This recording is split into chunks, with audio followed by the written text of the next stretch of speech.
شروع اللہ کے بابرکت نام سے جو ارض و سما کا مالک ہے، اور بے حساب درود و سلام اللہ کے آخری نبی محمد صلی اللہ علیہ وآلہ وسلم اور ان کی تمام آل و اصحاب پر۔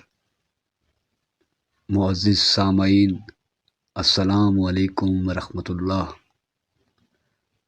آج ہم آپ کی خدمت میں حاضر ہوئے ہیں ایک نئی ویڈیو کے ساتھ، جس میں ہم تذکرہ کریں گے اللہ کی ایک نیک و پارسا بندی کا، جنہیں لوگ رابعہ بصری کے نام سے جانتے ہیں۔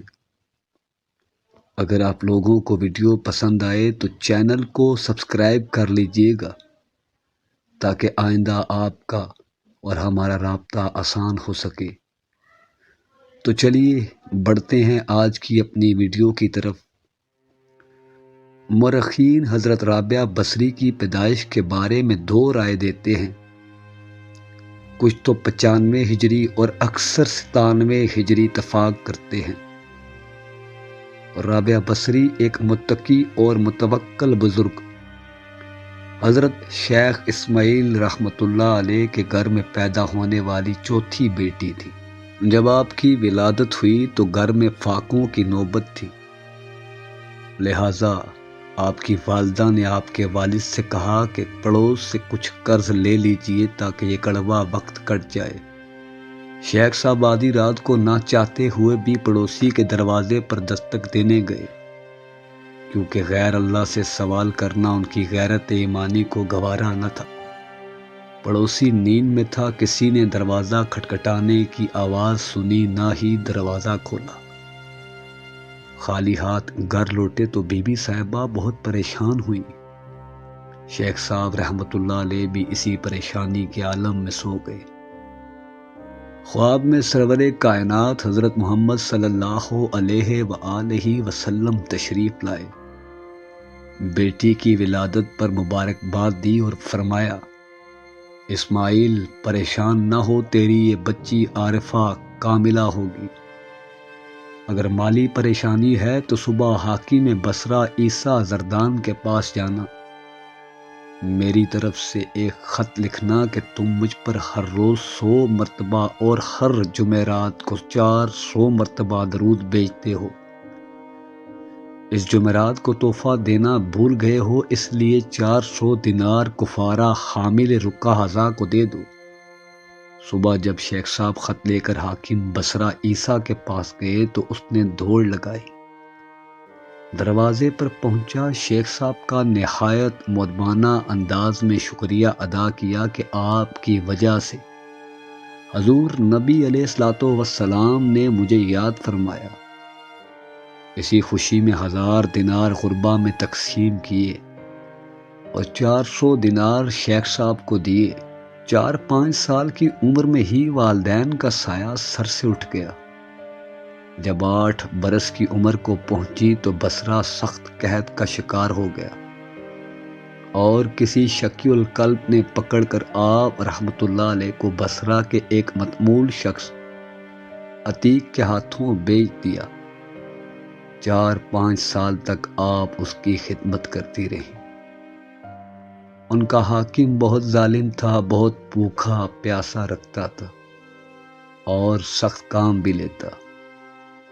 ایک روز آپ کسی کام سے جا رہی تھی کہ کوئی نامحرم سامنے آ گیا۔ آپ اسے دیکھ کر بھاگی، بھاگتے ہوئے ٹھوکر کھا کر گر گئی اور ان کا بازو ٹوٹ گیا۔ رب کریم سے رو رو کر عرض کیا، میں غریب، یتیم اور قیدی ہوں، اب ہاتھ بھی ٹوٹ گیا، اس کا مجھے کچھ بھی غم نہیں، مگر میں چاہتی ہوں کہ ساری امانتیں، ہاتھ، پاؤں، عزت، جان وغیرہ جو تیری میرے پاس ہے، انہیں اسی طرح لوٹا دوں کہ تو مجھ سے راضی ہو جائے۔ پتہ نہیں تو مجھ سے راضی بھی ہے یا نہیں؟ اگر تو راضی ہے تو سارے دکھ میرے لیے راحتیں ہیں، اور اگر تو راضی نہیں تو پھر یہ سب میرے اعمال کی شامتیں ہیں۔